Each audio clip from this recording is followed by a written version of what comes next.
In this video, I'm going to examine a particularly important question, which is what happens when Lucy Letby is exonerated and released from prison. So I'm going to examine all of the aspects of this and the potential consequences and what could happen in the future. So I thought it would firstly be interesting to go back and look at the Sally Clark case. There's one thing in particular that I want to point out, but I think more broadly it's interesting to look back at that and imagine what it will be like when Lucy is exonerated. It will be very similar in many ways. We'll be awaiting a Court of Appeal verdict, and then ultimately will be released, and there'll be a media storm, except it will be bigger for Lucy undoubtedly than it was for Sally Clark. Sally Clark, the solicitor jailed for life for murdering her two baby sons, walked free from the Court of Appeal in London yesterday after 3 judges quashed her convictions. I should say that this is a Guardian article of the time. They ruled the convictions were unsafe as medical evidence that might have cleared her was kept secret during her trial. They also criticised the use in the trial of a statistic putting the chance of 2 babies in the same family suffering cot death at 1 in 73 million as grossly misleading. Mrs. Clark, 38, had served 3 years of a life sentence following her conviction in 1999 for smothering 11-week-old Christopher in 1996 and shaking 8-week-old Harry to death 2 years later. She has always maintained that they died of cot death syndrome. But Mrs. Clark, whose husband Stephen has always insisted that she was innocent, said that the decision was not a victory. "There are no winners here. We have all lost out," she said as she left court. "We simply feel relief that our nightmare is at an end. We are now back in the position we should have been in all along, and plead that we may now be allowed some privacy to grieve for our little boys in peace and try to make sense of what has happened to us." This will be very much the case with Lucy. There'll be nothing to celebrate. It won't be a celebration. It'll be an enormous relief. People probably will feel jubilant when this occurs, but ultimately the children will still be dead, or those that have been harmed will have been harmed. Those that have suffered injuries will have suffered injuries and so forth. It's just that harm didn't come from Lucy. It came from the fact that they were premature and were in the wrong place at the wrong time, unfortunately. And we know there's poor medical care and so forth. The parents will have still been through an awful experience. There will have been a lot of money wasted. Lucy will have a big recovery ahead of her and so forth. So I certainly won't be celebrating the outcome. I will be highlighting the many egregious issues that have originated and emanated from this case. And I think it will very much echo the tone here. The judges at her first appeal in 2000 described the evidence against her as overwhelming, despite accepting that the 1 in 73 million figure was wrong. But last year, the Criminal Cases Review Commission, which reviews potential miscarriages of justice, referred the case back to the appeal court after it emerged there was clear evidence of an infection that spread as far as Harry's cerebral spinal fluid. Mrs. Clark was arrested after Harry's death, as experts had assumed Christopher died of natural causes. Mrs. Clark appeared tearful as she emerged from the cells and shared a long embrace with her husband Stephen. Thanking her family, friends and legal team for their unwavering and unconditional support, she said that the couple hoped for privacy to rebuild family life with their 4-year-old son. So this is all pretty much what you'd expect, but I particularly wanted to highlight this final paragraph, which is extremely important. The prosecution said it would not ask for a retrial because additional medical tests which would be pertinent could no longer be carried out. That's relevant, but this is far more important. And because there had been so much publicity that a fair trial would be impossible. So if it was impossible in the case of Sally Clark, I can't see how it could be feasible in the case of Lucy Letby, even though I've heard assertions from people who know more than me that the prosecution will seek a retrial.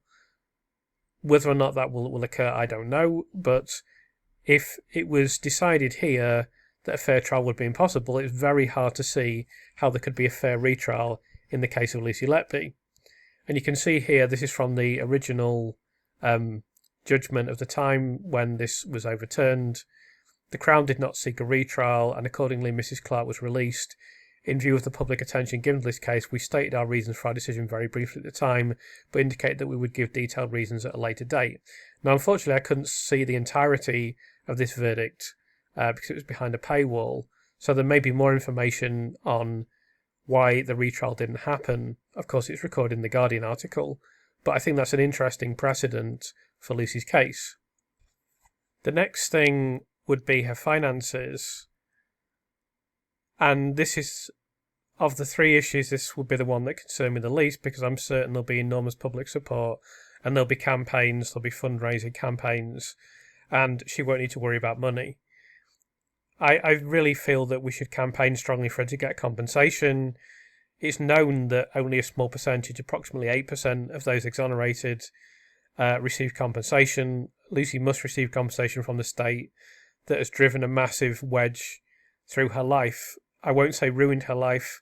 Some people do say that with considerable justification, and maybe they have ruined her life, but certainly they've taken a large portion of her life away, and they owe her big time. So there definitely should be a campaign for her to get the full amount of compensation from the government, but also I think she won't need that to be comfortable, because we'll ensure that she receives what she needs. And then I guess the last thing is that her living arrangements and being close to family could be complicated. Her safety in society is important, and I think several of us, many of us in fact, have concerns about whether or not that can be guaranteed. I really can't say, I can't give a definitive opinion on this. I definitely feel concerned about it, and I wonder if she can live in this country under her name, under the name of Lucy Letby. I'm somewhat doubtful, but then Amanda Knox has been able to do this, so perhaps she will be able to. I don't know. That's not really my call, but there certainly will be a decision to be made about Lucy's safety and about whether she needs to take an assumed identity and whether she needs to go into witness protection if she's living in this country, but she'll be such a visible figure. Witness protection would basically be she'd have to stay in her house and never go out. Maybe the conditions will be safe so she can live in this country, or maybe she'll have to live overseas for a period and then come back. Who knows? But that's not going to be a matter for myself or any campaigner. That's going to be a matter for the authorities and her family. The next question would be, what would happen to the consultants who worked on the unit, which would include, probably most prominently, Dr. Stephen Breary and Dr. Ravi Jairam. Now, I know this outstanding request of Sir David Davis to ask Cheshire Police to investigate Dr. Jairam for perjury. Now, I have no idea whether that will ever happen. It's very difficult to meet the bar for perjury, and Dr. Jairam can quite reasonably state that he was simply mistaken. Now, it's a pretty bloody big mistake, one would have to say, and a mistake with serious consequences, and I would hope that he would feel an enormous amount of guilt and demonstrate significant contrition for that. I have no idea what will happen in relation to that. It's just not possible for me to say. I know what a lot of people would like to see happen to the consultants, but what I would say is that it's just impossible to predict whether or not that will occur. What I can say with, I would say, absolute certainty, I can't see, I'm 100% certain of this, but I feel 99.99% certain is that they will face significant scrutiny. They should face significant scrutiny for their actions. So I don't know what that will look like, but there will have to be an enormous public inquiry into almost every single aspect of the Lucy Letby case, and that will encompass certainly the consultants who worked at the hospital, who we know for a fact essentially badgered the executives perpetually, repeatedly, continually, unendingly, until they eventually acquiesced and agreed to involve the police. And we obviously know a lot more about the consultants, particularly Breary and Jairam are prominent, although there are others involved. Jim McCormack is involved, Murthy Saladhi is involved, John Gibbs is involved, and Susie Holt is involved. So all of these people would inevitably face scrutiny. there will be an enormous inquiry, and every single aspect of how this came to pass will have to be established by such an inquiry. What that will look like, what the consequences will be, it's hard to say, but it's not going to be possible for them to just say, oh, sorry, we made a mistake. Boy, are our faces red. Never mind. Let's just crack on with the rest of our lives. That's just not going to happen. So that leads us neatly into the Thirlwall Inquiry, which is, of course, the public inquiry that was set up to investigate the Count of Chester, that has been hamstrung by its terms of reference and has just become a colossal waste of time and money. So, as I've stated previously, I don't believe we will ever see the report from the Thirlwall Inquiry. Whether or not in some point in the future it could be released as part of transparency in government under these freedom of information requests, or whether it would be deemed not a document that falls under the auspices or something like that, I have no idea. But I don't think we will see the Thirlwall Inquiry ever release the report, because the terms of reference make it impossible to write a legitimate report on what happened at the Count of Chester, because it requires not only for you to ignore the current climate relating to the overwhelming evidence that Lucy Letby is innocent, so you have to ignore that. You have to ignore all of the evidence that points to problems on the unit, medical errors, all of these other things, which were basically almost completely ignored in the public inquiry. They would be brought up occasionally, and there'd be some pathetic explanation for why this was irrelevant, or there'd be the utterly spurious and ludicrous argument that Lucy used these things as cover for actions. I mean, that is so stupid. First, there are so many problems with that. Firstly, how could she possibly know they would cover her actions? And then secondly, how would she even know that it was an incompetent unit? She obviously had criticisms of it. She'd worked on a level 3 unit and she could see that there were problems. But she hadn't worked in enough hospitals for enough time to know that this was an incompetent unit, or that this was a unit that needed very serious improvement. And the degree of opportunism required is just preposterous. And then also, how would you possibly know that a failing unit would provide sufficient cover for these supposedly malignant actions? So obviously it's total crap, like so much of the public inquiry, which is frankly a complete embarrassment. And we should be angry about this because we paid for it.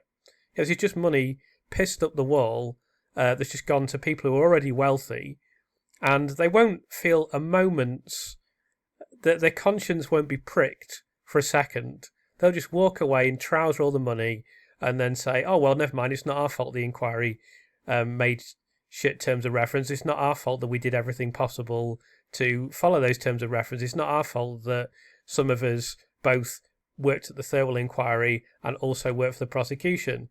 It's not our fault. We'll just walk away with the cash. Thank you very much. And they won't give a moment's thought to the fact that it all came from taxpayers, I'm sure. I mean, considering the amount of money that is pissed up the wall in this country on stupid projects, on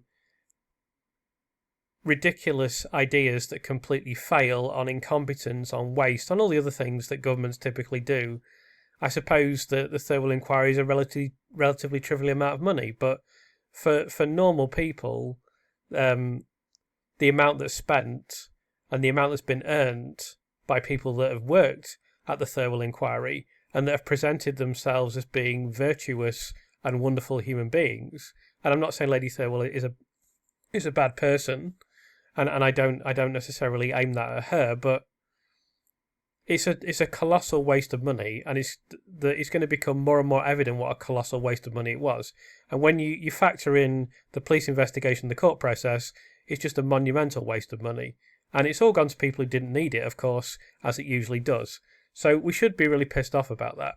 But basically, eventually, there will be an enormous inquiry into Thirlwall Inquiry, why its terms of reference were so inadequate, why the public process was such a colossal joke, why the letter, for example, I think there's 24 or 26 experts who wrote the Thirlwall Inquiry saying, look, you've got to pause this inquiry because it will be absolutely calamity to continue. And of course, that was dismissed in rather patronising fashion. So that will be inquired into and why it was ignored, because now they're having to pause it because they know they can't release the report because the report is downright dangerous. So there will be an enormous inquiry into the Thirlwall Inquiry, and I suppose that it will be incumbent on those of us that are particularly interested in this issue to try and ensure that the inquiry isn't a whitewash, as inquiries, of course, so often are.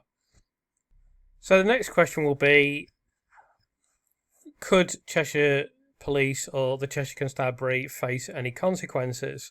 Now, historically, we know from previous events such as the Hillsborough disaster that usually the answer to this is no. And there are many reasons for this. One of the reasons that governments never want to grasp this nettle is that it's enormously complex to kind of punish a police constabulary because they're responsible for an entire region of the country and its policing. So if you tell them that they're incompetent and make this publicly known, then you're absolutely undermining their authority, but then someone still has to run the policing for Cheshire. So that's always a really difficult nettle to grasp, and it won't surprise me at all if it isn't grasped in this case. Some of the individual officers may face pressure and scrutiny, but again, there were no serious punishments handed out with regard to the Hillsborough inquiry, so I'm not enormously optimistic that anything would occur, if I'm honest. What is important, though, is that the way that these type of incidents are investigated going forward is addressed. So on the screen now is the Ontario Special Investigations Unit. Now, I'm certainly not an expert on that, but of course, this is a unit that specialises in investigations, certain types of very complex, high-profile investigations. And I know that several people, including Dr. Steve Watts, have called for a special unit to be put together that would presumably familiarise themselves firstly with some of the publications that he obviously knows inside out, that he's been involved in writing. Because it seems that Cheshire Police knew nothing about any of those publications, and they certainly didn't follow the instructions contained within them. They didn't follow the most basic policies and procedures.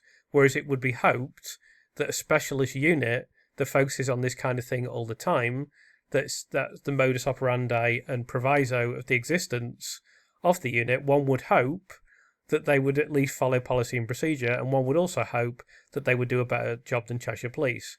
And I think it's clear that cases of this nature cannot just be handed to a local police force who just generally deal with low-level crime. Not that I wish to trivialise that, because it's an important job, but obviously it's completely different from doing something like this, and that should be very evident from the monumental pig's ear that Cheshire Police have made of it. In relation to this, while there is clear protocol, clear guidance, clear policy and procedures that police are required to handle, required to be aware of and be compliant with in these investigations, I still think just setting up a new body is not enough.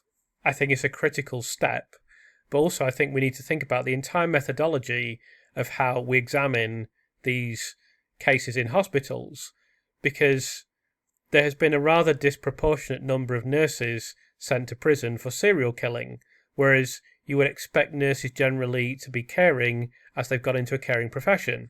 If anything, you'd expect them to be less proportionately likely to be serial killers. So, of course, the setting of a hospital means that, by definition, there is going to be death.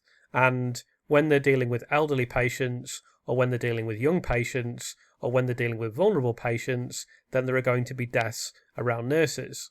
So I think it's absolutely critical, particularly with this nurse still facing potential charges in Birmingham, who's probably innocent, because if they had concrete evidence, they would have charged her already. I think it's critical in this context, with multiple nurses already being in prison, for us as a society to think about the way that we investigate these cases. Is it really enough to say, right, there's some figures that we don't really like the look of and that we can't explain, so we'll just see who was on the rota. Oh, look, this person was on the rota quite a bit. Let's do everything we possibly can to prosecute them. Let's spend years building a case against them, and then let's throw the entire weight of the state machinery at them. Is that really likely to result in safe convictions? I would suggest that it's not likely to result in safe convictions. And, of course, it's not only in Britain where we can look to examples of this. There have been examples in the Netherlands, there have been examples in Italy, there have been examples in the United States, and there have probably been examples in other countries of which I'm not aware. What I will say is that in the United States, there was one case in the 1980s that didn't make court because the judge who was going to preside over it said, look, there's no evidence here. Whereas it seems that, certainly in this country, the police have become ever more excited about the prospect of prosecuting people and securing convictions in healthcare settings. And it seems to me that Cheshire Police became far too excited in this case, and they could have been motivated by the fact that it would be an enormous high-profile case for them. It would be a big thing in the careers of the officers that worked on the case. It almost inevitably generated an enormous amount of funding. Indeed, they're still continuing with it now. It's not as if it's over. Yes, I suppose technically Operation Hummingbird is now over because these other cases have been rejected by the Crown Prosecution Service, but they're still investigating the Counts of Chester, even now. This is, 9 years now after they began? So they will have received an enormous amount of funding, and I just think it's absolutely essential not only to have a specialist unit, but also to think about the way that we're approaching these cases, and indeed whether they go to the police in the first place. The final thing that I need to address before I go into the next topic is whether or not Cheshire Constabulary should be put into special measures, as some have suggested. Now, I know very little about this, and while I can see good reasons why this should happen, I don't really think it should be my place to necessarily comment on this. You've heard people on the channel who are much more qualified than me give their opinion on this. What I will say is I think they did a particularly bad job of the investigation. Now, in mitigation, I will also say I do have an incredibly small amount of lingering sympathy for Cheshire Police, despite their conduct since the conviction of Lucy Letby, because they were put in a very difficult position. They were asked to do something that is extremely complicated, for which they were not qualified to do, really. But it was very difficult for them to say, oh, we can't really do that. We don't actually know what we're doing, so we can't do a medical investigation. They obviously had to do it. Now, when I say my sympathy is small, it must be said that they were extremely enthusiastic about it and they pushed for it, and of course they made a decision about it very quickly. All the things we've criticised previously. And I do think that even taking into account the fact that they weren't particularly qualified for it, it was a very difficult job and they frankly shouldn't have been asked to do it in the first place, even taking that into consideration, they did make a royal pig's ear of it. I mean, there's just no defence for failing to follow basic instructions, failing to follow what the National Crime Agency had told them to do, and so on and so forth. Whether that means that they should go into special measures or not, I don't know, but clearly there's an argument for this. So the next thing to consider is that before the case is referred to the police, there should be some sort of doctrinal or legislative measure put in place which indicates that there needs to be a medical investigation before there is a police investigation.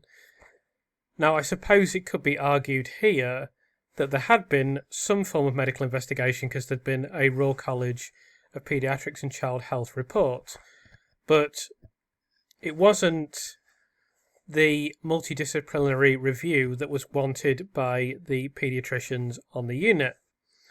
Now, it's not entirely unreasonable for them to want that, but they seem to want it without themselves and their medical practice being investigated. But regardless of that, it's not unreasonable for them to say that, and it wouldn't have been a bad thing if that had occurred, because it would have exonerated Lucy, essentially. And this should be conducted, any form of multidisciplinary investigation, if a multidisciplinary investigation is needed. Sometimes it'll just be a solitary body or a solitary specialism. It doesn't need to be multidisciplined necessarily, but where a multidisciplinary investigation is necessary, appropriate bodies and appropriate persons should come in and do that before it's handed to the police. Because yes, you can put guidelines in place. Yes, the police can do an investigation, but you're almost automatically labelling this as a criminal matter once you get the police involved. There is, at the very least, a suspicion that a crime has been committed. And that shouldn't occur in a medical investigation. In a medical investigation, there should be no inherent bias. There should be no confirmation bias. They should be looking at the infants dispassionately. So, what this would look like, whether it would occur at the level of government, there'd be a legislative, some sort of bill put in place, or whether it would just be policy and procedures within the NHS that didn't require a legislative measure, I don't know, but there needs to be some very firm guidance put in place which says if there is a spike in death suspected or a spike in death is found out to have occurred anywhere in the NHS system or indeed in any hospital in Britain, then there should be a medical investigation that is conducted by medical bodies, and that should be the first port of call. And probably there needs to be some specific definition of what constitutes a spike so that there can't be speculation from people working on the unit. And then once that is in place, there needs to be a medical investigation before it is even considered that the police should be involved. Because as we know, what the consultant paediatricians were complaining about was that there'd been reviews of the unit by the CQC and the RCPCH, and they didn't deem these to be thorough enough, even though there was a lot of good work done by multiple neonatologists, and they did uncover some of the things that the panel have later reported, and they certainly came up with some more plausible explanations for several infants than occurred in the court case.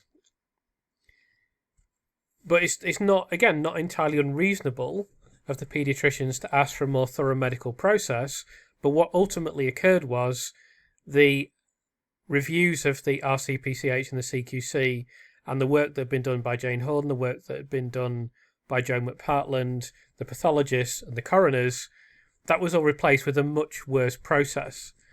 So that can't happen if there is guidance put in place to say, if you suspect a spike in deaths, this is what should happen. So the next question would be, what happens to the expert witnesses who provided evidence in court? Now, I'm sure that, well, I suppose the first thing I should say is that these would be split into two groups. As I've pointed out numerous times, although it's presented as, oh, there were loads of witnesses in court, medical witnesses, firstly, the medical evidence didn't take up a huge amount of the court case, in fact, and secondly, the vast majority of it was Evans and Bohin. There was very, very little from the other six witnesses, in fact. So I guess it would be split up into those that were primarily involved in the medical theories and hypotheses that were divulged in court, and those that supported them. And of course, the primary instigator, originator, author of these theories is Dr. Evans, so he would be the primary person who everyone could blame, I suppose. I certainly think the police will not be hesitant in blaming him should this all blow up in their face. A lot of people have said to me that Dr. Evans will be able to say, oh, that was just my medical opinion, which of course, I suppose in a sense it was. Whether that would be deemed adequate to defend himself, I don't know, and whether it could escalate for him beyond simply being disgraced, I don't know. I think I know some people have said, some people who are better qualified than me, again, that it would just be a matter of him stating that his medical opinion remained the same, or, that was his medical opinion at the time, or whatever it may be. And that could be enough to protect him against any further consequences. I suppose there is the possibility that he will have passed away. I hope that's not the case, because he should face up to the consequences of his actions. And, obviously I've been very critical of what he said in court, and not without good reason. So he would be very vulnerable, because the police are the police, the consultants have got each other, all of the other bodies can defend themselves to a greater or lesser extent, and Dr. Evans would be very isolated, and he hasn't been able to find anyone who will back him up. So he could face serious consequences. We'll just have to wait and see. And then you have the supporting cast of experts who also appeared in the case. Pictured here is Marna Rides. I think they're very unlikely to face any consequences at all. I guess some of them are still working. Marna Rides is still working. I think Sally Kinsey still is, but she had virtually no role in the case at all. She shouldn't really face any serious consequences, in my view. I think for Marna Rides, it would be embarrassing for him. I'm sure he feels embarrassed now. But he was very much led by the reports of Dr. Evans. I think, based on the fact that he changed his opinion based on those reports, and I think it's certainly arguable that he didn't really do his due diligence for the evidence that he provided in court. It could certainly be the end of his career as an expert witness. But we don't know. We don't know what will happen. I think the other experts don't really do that much. Hindmarsh is already retired, and obviously there's been some controversy. Arthurs didn't really do anything that bad in my view, although he said some things I disagree with that I think were poorly founded, but he didn't really support the prosecution case anyway. Stivaris and Kenny did nothing. Sally Kinsey did virtually nothing. And Marna Rides, there could be question marks about some of the things he said in court for sure, and I've highlighted those things. Whether that would really be enough for him to face serious consequences, I would seriously doubt, because he really isn't that important to the prosecution case again. It would just be kind of a bit embarrassing for him. Now, the next body that will naturally face scrutiny as a result of this incident is the NHS. Indeed, the NHS is already facing scrutiny due to the maternity crisis. The consequences for the NHS and the kind of examination that needs to take place is multifaceted, but I would suggest the first thing that must be addressed is the culture that is inherent within the NHS. So we've seen on this channel that firstly, whistleblowers or people that want to draw attention to problems in the system are not only not tolerated, you would think in an ideal world it would be encouraged. It's definitely not encouraged. It's not even really tolerated. They're just seen as, at best, nuisances that need to be got rid of somehow. So that's deeply unhealthy for a niche that is so... a world you could describe as, not really even a niche, is it? A world that is so reliant on safety, and yet people that are pointing out there are problems with safety are treated as if they're dangerous radicals, essentially. Another issue with the NHS culture, of course, is the hierarchical nature of it that has become apparent, whereby those working at a lower level in the system can be scapegoated, and those in a more privileged position are definitely put on a pedestal. And this leads to all kinds of toxic behaviour. And I was listening to the Amanda Knox podcast, and there was a nurse who'd worked as a neonatal nurse, and she was explaining how bad the culture was. And I'm sure this doesn't apply universally. The NHS is an enormous thing. I'm sure there's lots of great work being done. I have no doubt of that. There's probably lots of great hospitals. There's probably people who love their job. There's probably people who are treated very fairly. But certainly a toxic culture has crept in. And from my experience, speaking to many nurses, many doctors that work within the system, far too many of them say that there are cultural problems in the NHS. Now, this is a very difficult thing to address, because you're dealing with such an enormous organisation. As you can see on the screen now, the NHS employs over 1.5 million people, 1.38 million full-time equivalents. Across the entirety of the UK, the total workforce exceeds 1.7 million, making it one of the largest employers in the world. It's an enormous organisation, and then not only that, you have incredible diversity across the organisation in terms of every single background and nationality that you can possibly imagine is represented. And then there's an enormous number of hospitals and institutions, organisations, bodies that constitute the NHS, and then it deals with every medical issue under the sun. So anything from an ingrowing toenail to life and death situations. So to actually manage that is very difficult, and it's not been done particularly well recently, as we've seen. On the other hand, I do think we should always emphasise that it does a lot of great work as well, and it's not all a black and white issue. So you can't take a sledgehammer to this nut and just crack it in one go, because there isn't a one-size-fits-all solution. But I think it's clear that there needs to be something put in place that would help to instigate a healthier NHS culture. So I've done a bit of research on things that could occur, and some of these things are quite fundamental. So I think firstly it's just a matter of education, of ensuring that whistleblowing routes are available and the people know about them and that they're educated on this. I feel from what I've heard that at present this isn't encouraged, so a lot of people genuinely wouldn't know what to do. And I've been facetious about Joram suggesting this. I'm sure he absolutely knew what to do in order to engage in whistleblowing. In fact, I'm certain he did, because he said so. However, he obviously recognises the potential consequences of whistleblowing. So there have to be ways of making it easier, and transparency is always the first step.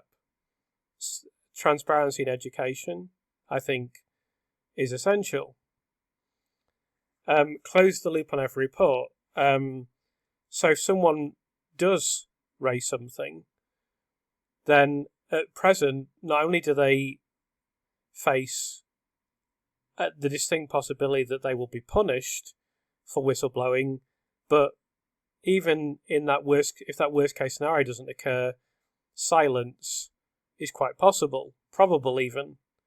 So there has to be a culture instigated where reports of problems are actually followed up on.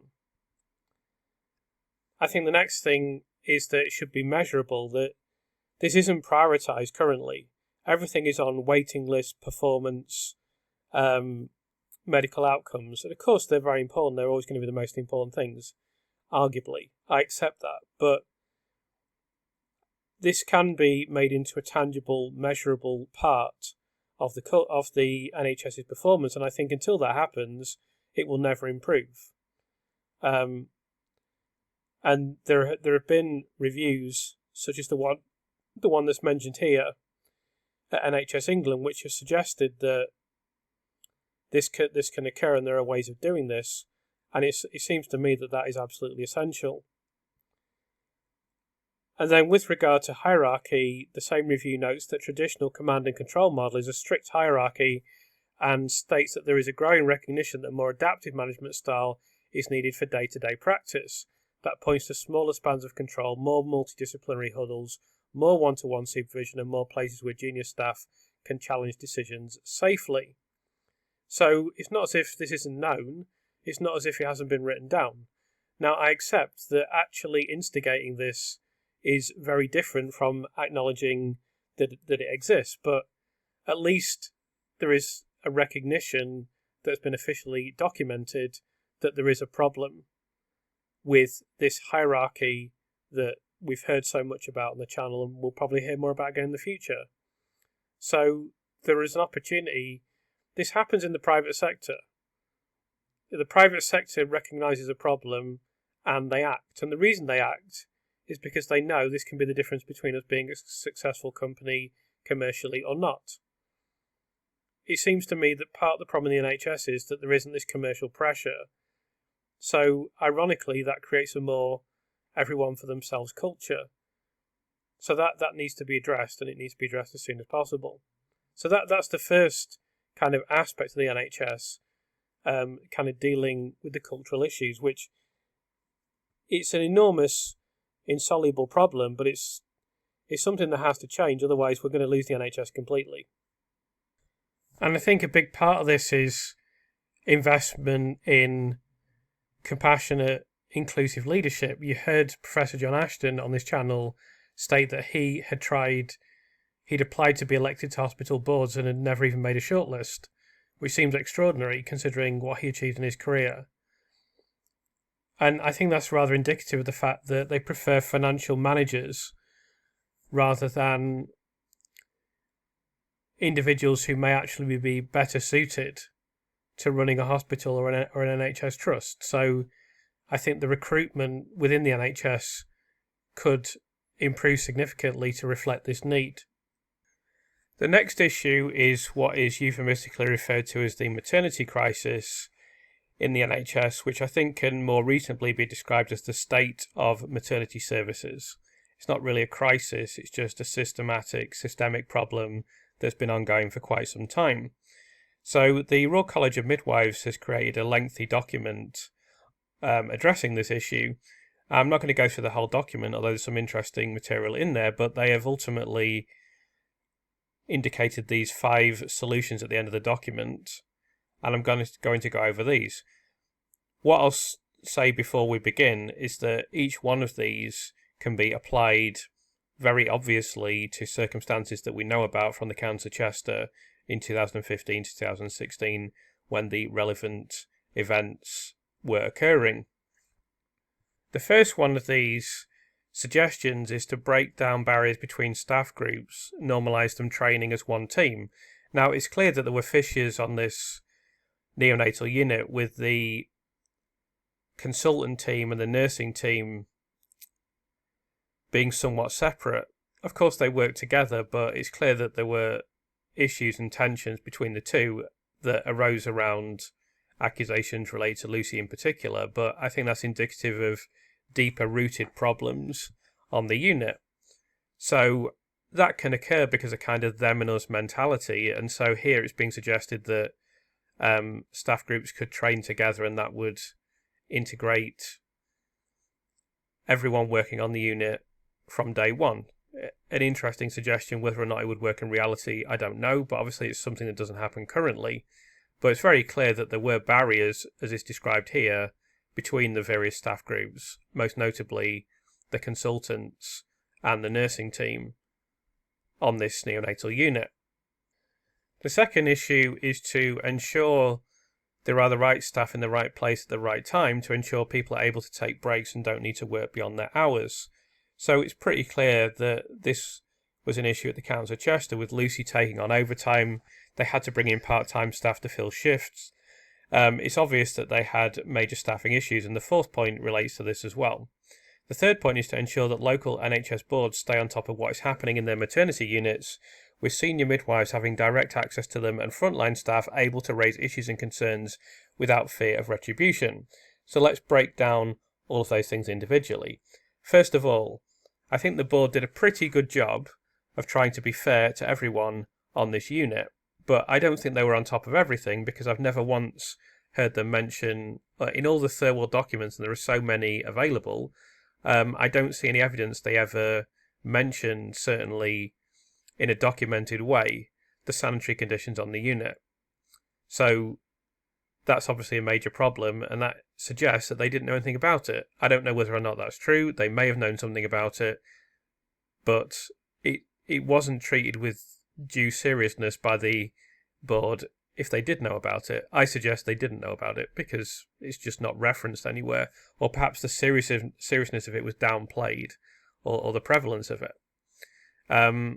I do think the board did a pretty good job of trying to deal with the fallout from this whole issue and tried to be fair to everyone, but whether they were truly in the loop regarding everything that was occurring on that neonatal unit is debatable. I'd say that they probably weren't.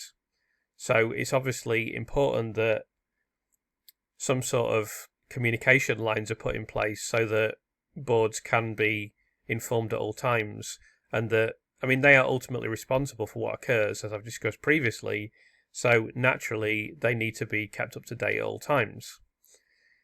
The next issue is senior midwives having direct access to them and frontline, so I'll move on to the frontline staff in a second. So I do think here the neonatal nursing staff felt that they were able to communicate with the executive board, so obviously that can be an issue sometimes, but also there was a hierarchy on this unit, and I feel the consultants believed we will just get what we want because of who we are. And obviously that's not a healthy state of affairs, because they may want things that are not for the benefit of the unit as a whole. So it's clear there needs to be more transparency, more direct access, as is described here. That's evident from the Counter Chester. I think the third point is perhaps the most important with regard to the Counter Chester, which is frontline staff are able to raise issues and concerns without fear of retribution.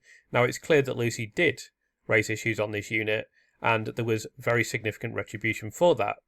And we see elsewhere there's comments about the Datex culture and a lack of transparency. We know stuff about the consultants conferring before things were reported, and so on and so forth. All of this is very unhealthy, and I still find it strange that you can have a system that is intended to record problems and record issues and record errors in something as serious as healthcare, and there is reluctance and even hostility towards using it. So it's clear that this is a major problem based on what we know about the Counter Chester, and of course, absolutely it's something that needs to change. So the fourth point is eliminate the midwifery staffing shortage once and for all. So don't really need to go into this in too much depth. It's clear that there were staffing shortages on the neonatal unit at the Counter Chester. No one contests this. They weren't meeting the British perinatal medicine standards. And that's not the only both maternity and neonatal unit in Britain in which this applies. That's why that's one of the major reasons why there's a maternity crisis.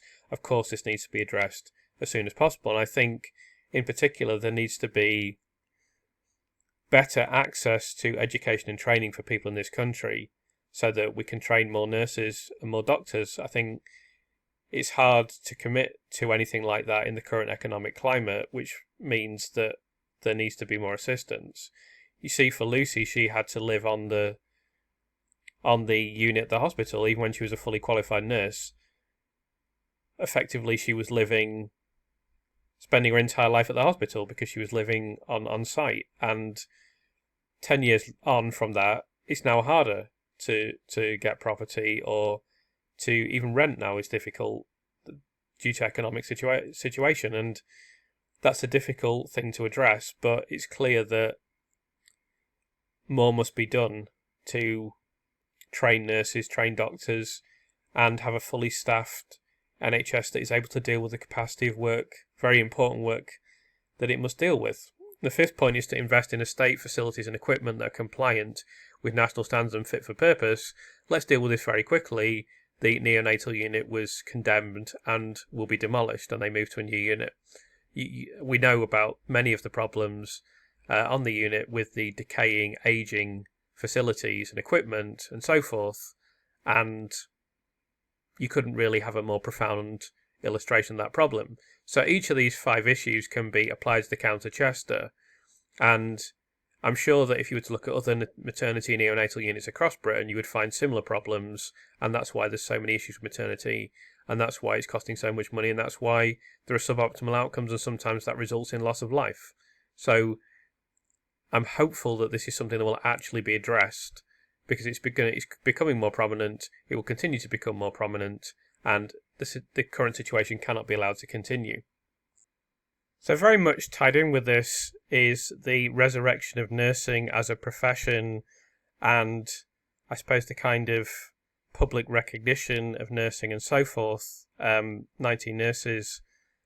Obviously, this is one of the things that is a guiding principle of the group. They're also very much interested in other nurse cases that I'll move on to shortly. So I think that when Lucy is exonerated, this will be very much a focus of society, of media. How was this allowed to happen? How was a nurse scapegoated to this extent?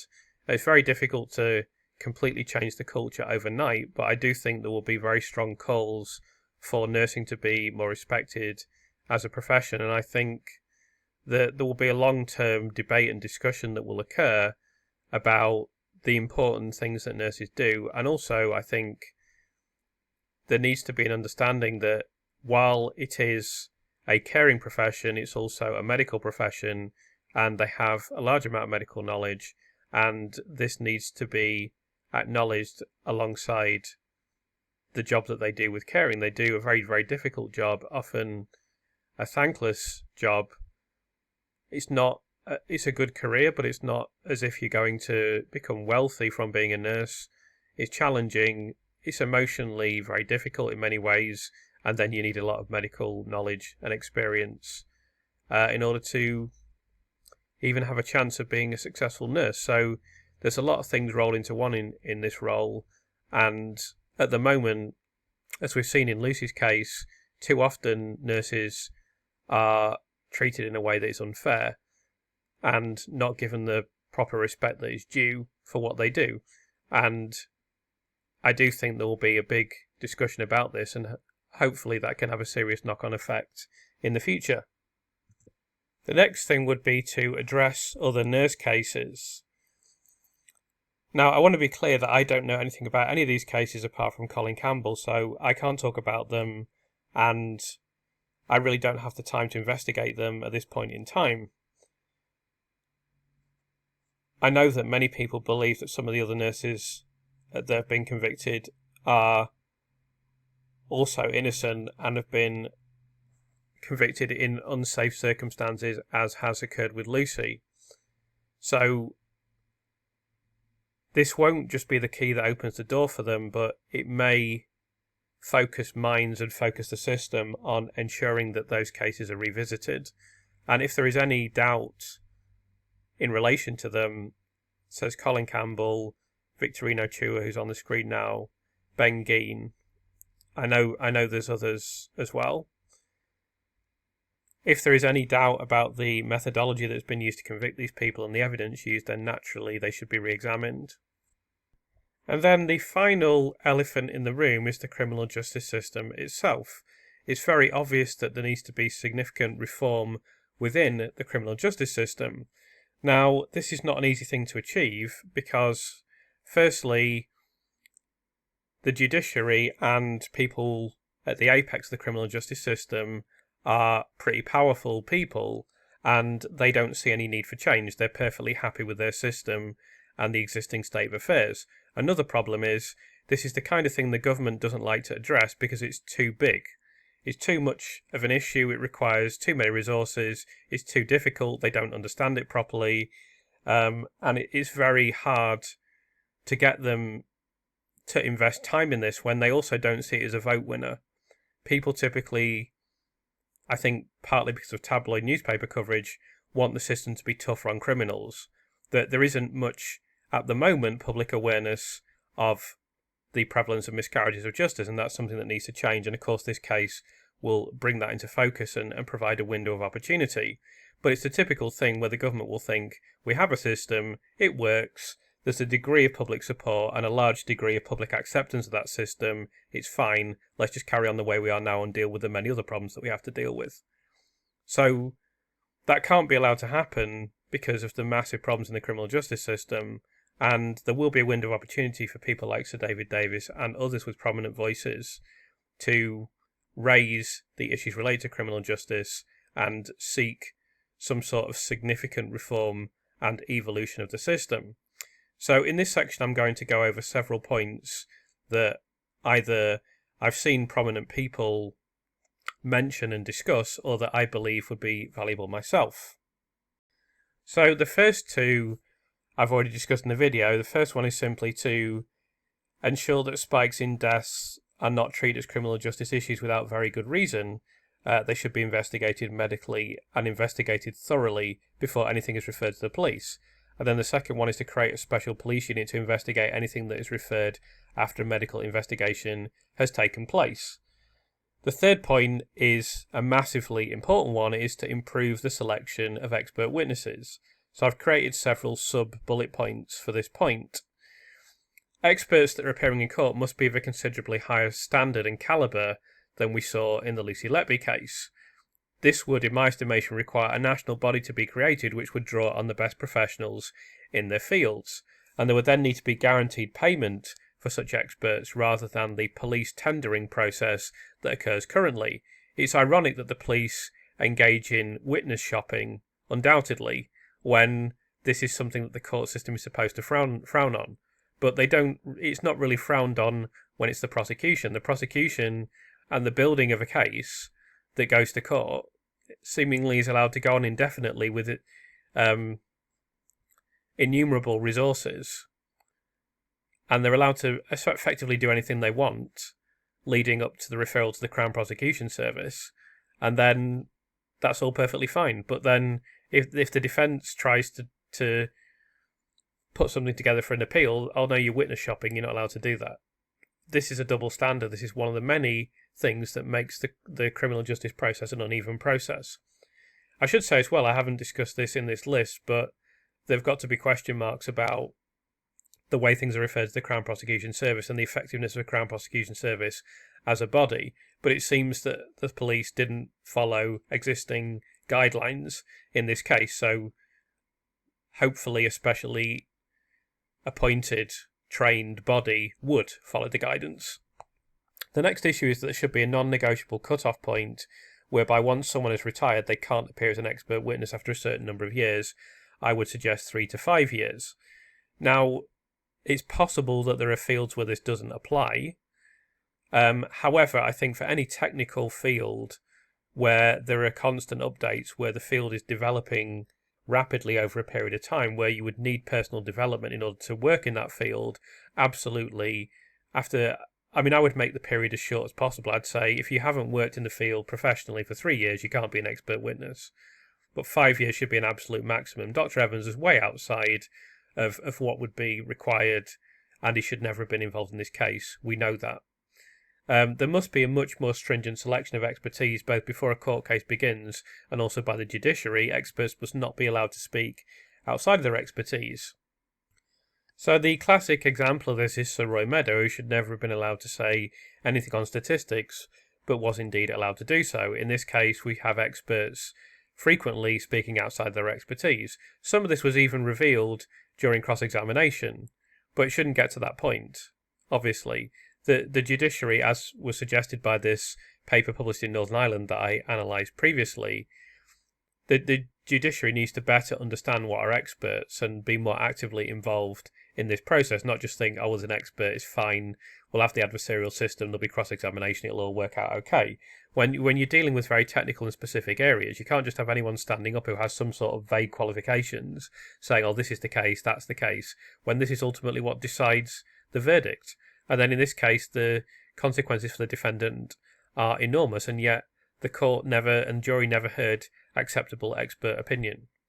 And this must equally apply, everything that I've mentioned here must apply to the defence. It must be made easier for the defence to attract witnesses, as the concept of a fair trial is predicated on this. So currently there are reputational issues, there are resource issues, there are access issues, there are money issues. There are numerous problems for the defence to attract witnesses. I will address the calling of witnesses later in this section. So the fourth point is very much allied to this. There must be more money and time for the defence. There must be a fair allocation of resources. The defence must be given more time to build a case. The defence must be given equal money to the prosecution. The defence must be given better access to witnesses. That's just an absolute necessity. Again, this is so easy to do. The recommendations of the 2011 Law Commission report must be implemented as soon as possible. There's literally no excuse for not doing that. Sixth point is that the ethos of the appeal system must change. It cannot be focused on simply buttressing court decisions in an inane pretense that the system works perfectly and is beyond question. So we've seen that in previous appeal verdicts, that there is a determination to say, this was a fantastic court case, the system is wonderful, there's nothing to see here, let's just continue as we are now. I think there has been some effort with the CCRC to change the visibility, but we've not seen... Well, we have seen the Court of Appeal refer this Field case for a retrial recently. So that's an interesting development. As I discussed at the start of this video, I don't think Lucy's case can be retried based on what I've seen in the Sally Clark case and all the things we know about Lucy's case. So whether or not that would happen, we don't know. But there has to be an attitude from the Court of Appeal that if something is wrong, we have to acknowledge this, not just think, how can we come up with a way to make the court system look correct? That's embarrassing, and it's dangerous, and it's wrong. And with regards to this point 7, the principle that if something could have been argued previously, then it is no longer relevant, even if it decisively renders a verdict unsafe, must be revisited and addressed. So it's certainly not my place to suggest how legislatively that could be changed, but this nonsense of, oh, well, you could have said that 3 years ago, so we'll just keep the person in prison, is very unsatisfactory when evidence comes up that very obviously renders information in the court case incorrect and therefore renders the verdict unsafe. This has to be revisited. It's as simple as that. So with regards to point 8, this is just a personal view, and I don't have any suggestions about how this can be addressed, but there have to be question marks regarding what lines of questioning barristers are permitted in court and the general conduct of barristers. What I've observed in the Lucy Letby case is hardly likely to result in a court case establishing the truth, which must surely be the overarching aim of the criminal justice system. Perhaps judges rather need to be willing to step in more often. I'm not sure what the solution is to this, but when you place some of the lines of questioning and some of the conduct of the barristers in this case under the microscope, it doesn't reflect particularly well in the criminal justice system. So that needs to be addressed as soon as possible, in my opinion. There are question marks about the function of the adversarial system and whether it's fit for purpose, and this will inevitably come into the spotlight. There is an argument for using an inquisitorial approach in certain circumstances, but I'm doubtful that this will be resolved in my lifetime. It possibly will not even be addressed in my lifetime. It's going to be an enormous thing to say to the system, right, you've had an adversarial system for a really long time, now we need to adopt aspects of an inquisitorial approach in certain circumstances. That this will be fought tooth and nail, the government won't want to do it. I don't see it happening in my lifetime. And then finally, I think whether we want this or not, there will be a considerable public debate on the effectiveness of juries. A lot of people are against this, and I understand the reasons why. I'm not in favour of it, but I'm ambivalent towards it. I don't think a jury made any difference in this case, but I also don't think abolishing the jury would have made any difference in this case.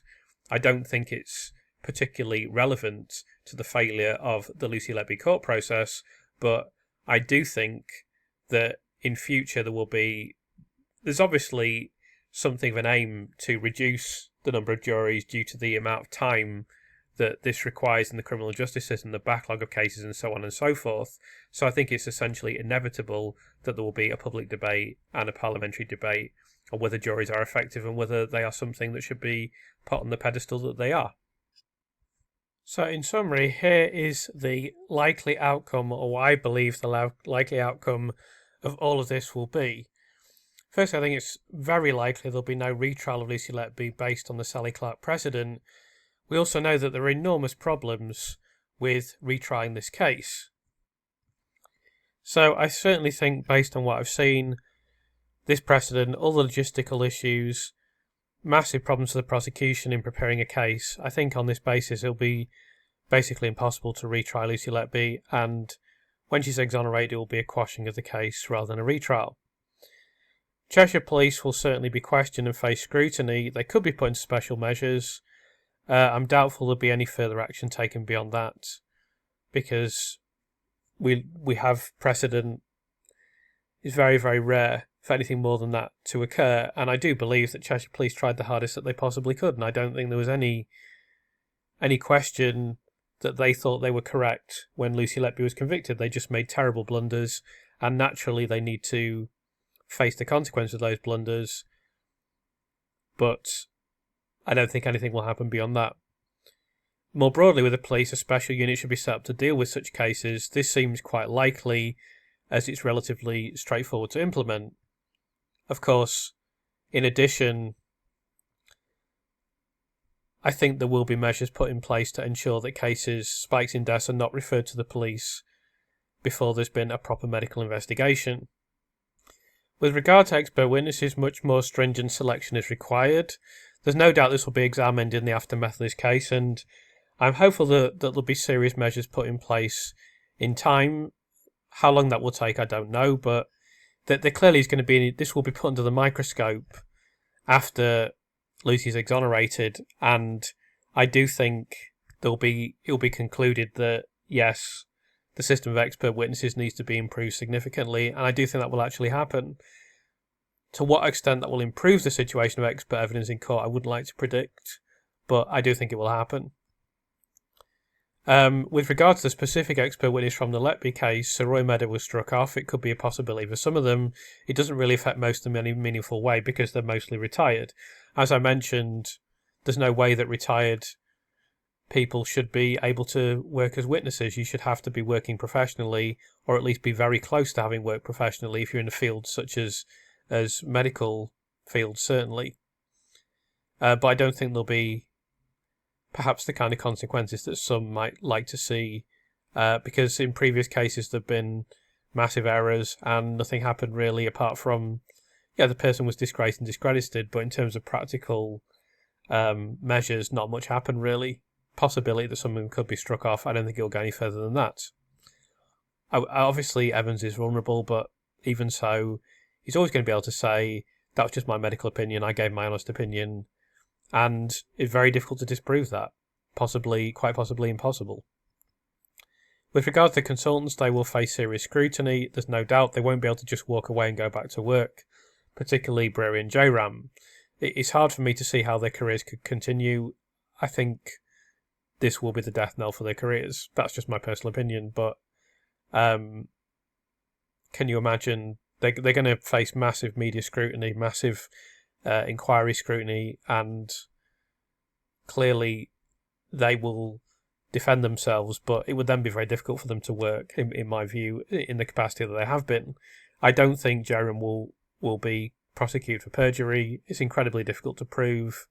I don't think it'll meet the bar.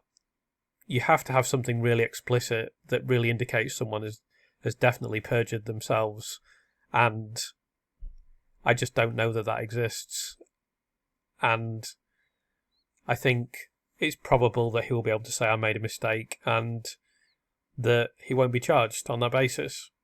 But we should certainly hear more about the investigation, given that it's gone on for over a year, supposedly, or it's a year since Sir David Davies asked the police to address this, and nothing has happened. With regards to the NHS, there'll inevitably be an investigation into the NHS as a result of Lucy's exoneration.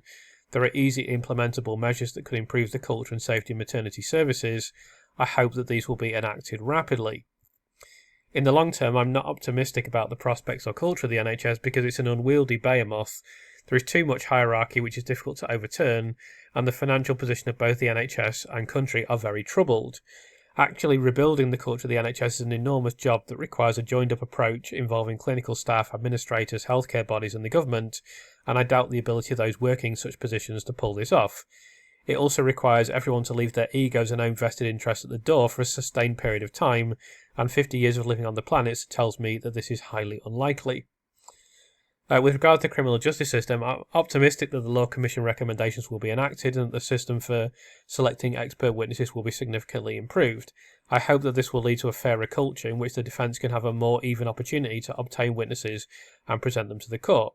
It's also possible that resources made available to the defence will be addressed. I also think that the appeal courts are steadily shifting towards a more reasonable position due to public scrutiny, which, although far from perfect, will continue as a result of Lucy's exoneration. I am not optimistic that anything else will change in my lifetime. I think there will be an evolution of the criminal justice system rather than the more stringent reform that is actually needed. I also think the abolition of juries will be used as a panacea when this will very obviously achieve very little. Finally, there will be an overarching inquiry that will examine the whole debacle, and this will include an investigation of the Thirlwall Inquiry itself. Ironic that there will be an inquiry into the inquiry. I'm sure that almost nothing will be learned from this, as government-led inquiries usually operate on a spectrum from whitewash to useless. And finally, of course, Lucy herself will have to go through an enormous process of psychological readjustment, acclimatisation to her circumstances, and we hope that she can recover. That, of course, is the most important thing, but I'm increasingly optimistic that we will see the day relatively soon when Lucy Letby is exonerated.